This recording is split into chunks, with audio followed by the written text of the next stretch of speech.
We've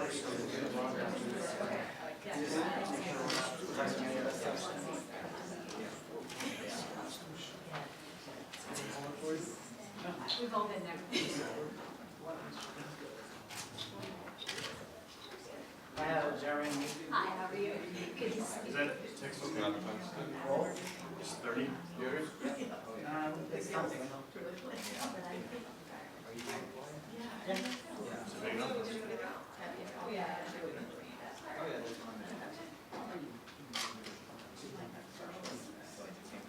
Excellent, hello guys. Happy Saturday. Jeremy, what do you want to do? 30? So FYI, we You're very close. 6 and a half? You said it was too big.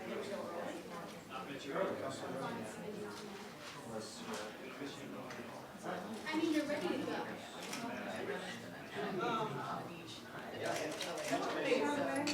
is everybody here? ABC, CBS? Yeah, you can lean on my shoulder. It's all right. Oh, sure. Hey, Wes, are you the only one?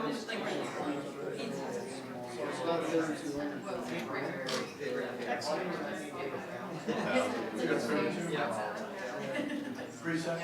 Yeah. Because we were playing around with it earlier, we all essentially made aware of They don't care if I sit right there. Behind the tripod. Oh.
Can you send me her contact information? I hope we were in focus.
Does everyone have their phone turned off?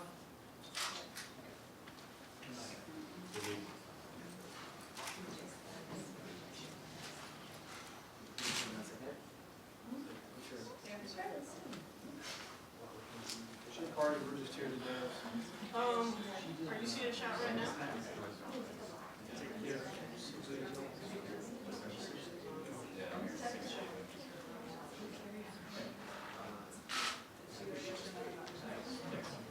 Yes, restriction. I do.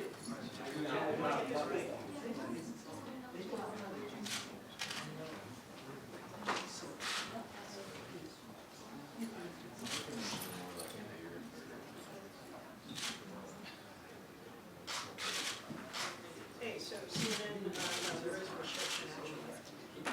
Now you wonder what?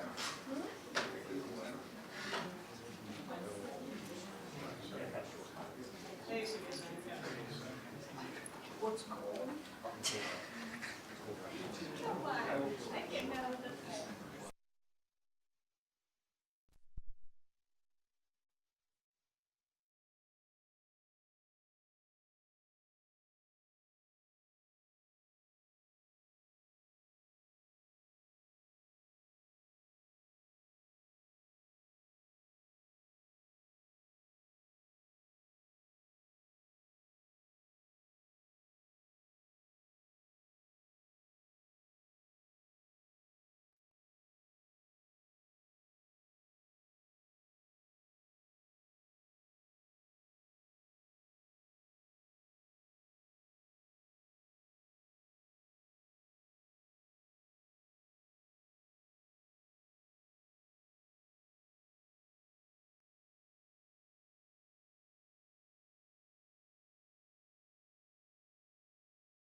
Did everybody copy?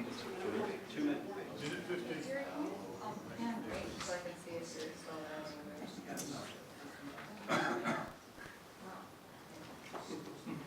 Hey, you put yellow on your camera.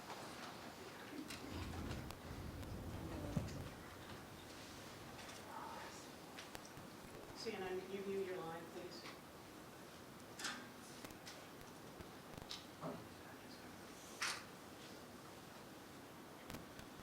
Thanks, sorry guys.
Good evening.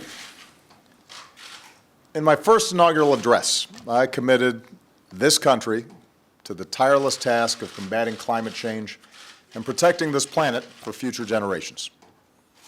2 weeks ago in Paris, I said before the world that we needed a strong global agreement to accomplish this goal. An enduring agreement that reduces global carbon pollution and sets the world on a course to a low-carbon future. A few hours ago, we succeeded. We came together around the strong agreement the world needed. We met the moment. I want to commend President Hollande and Secretary General Ban for their leadership and for hosting such a successful summit, and French Foreign Minister Laurent Fabius for presiding with patience and resolve.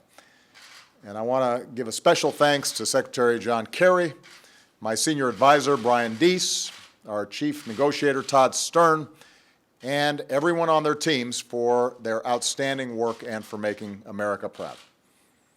I also want to thank the people of nearly 200 nations, large and small, developed and developing, for working together to confront a threat to the people of all nations.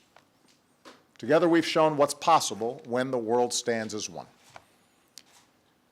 Today the American people can be proud because this historic agreement is a tribute to American leadership. Over the past 7 years, we've transformed the United States into the global leader in fighting climate change. In 2009, we helped salvage a chaotic Copenhagen summit and establish the principle that all countries had a role to play in combating climate change. We then led by example with historic investments in growing industries like wind and solar, creating a new and steady stream of middle-class jobs.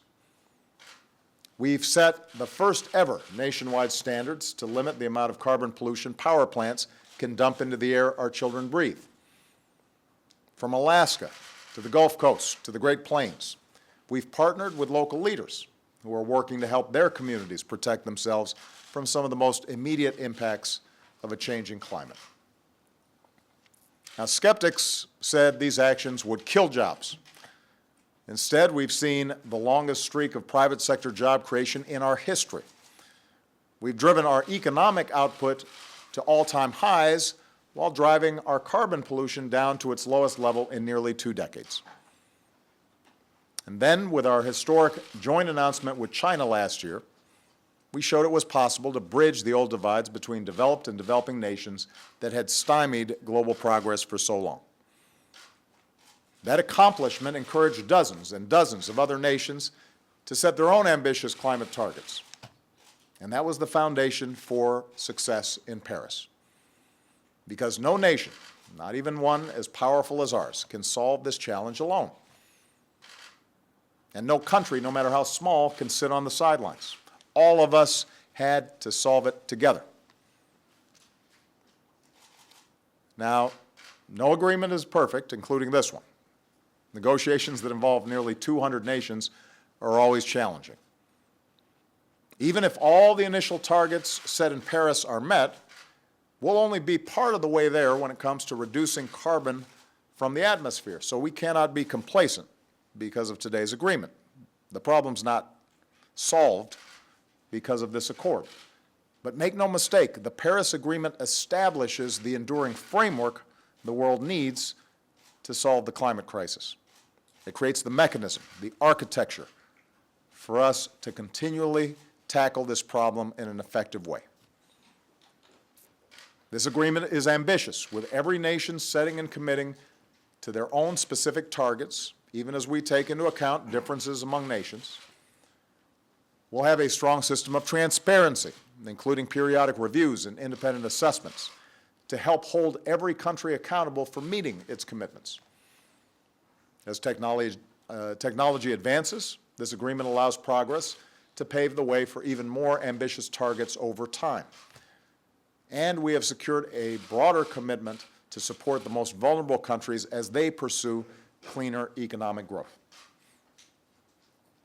In short, this agreement will mean less of the carbon pollution that threatens our planet and more of the jobs and economic growth driven by low-carbon investment. Full implementation of this agreement will help delay or avoid some of the worst consequences of climate change and will pave the way for even more progress in successive stages over the coming years. Moreover, this agreement sends a powerful signal that the world is firmly committed to a low-carbon future, and that has the potential to unleash investment and innovation in clean energy at a scale we have never seen before. The targets we've set are bold, and by empowering businesses, scientists, engineers, workers, and the private sector, investors, to work together, this agreement represents the best chance we've had to save the one planet that we've got. So I believe this moment can be a turning point for the world. We've shown that the world has both the will and the ability to take on this challenge. It won't be easy. Progress won't always come quick. We cannot be complacent. While our generation will see some of the benefits of building a clean energy economy, jobs created, money saved, we may not live to see the full realization of our achievement, but that's okay. What matters is that today we can be more confident that this planet is going to be in better shape for the next generation, and that's what I care about. I imagine taking my grandkids, if I'm lucky enough to have some, to the park someday and holding their hands and hearing their laughter and watching a quiet sunset, all the while knowing that our work today prevented an alternate future that could have been grim. That our work here and now gave future generations cleaner air and cleaner water and a more sustainable planet. And what could be more important than that? Today, thanks to strong, principled American leadership, that's the world that we'll leave to our children. A world that is safer and more secure, more prosperous, and more free. And that is our most important mission in our short time here on this earth. Thanks.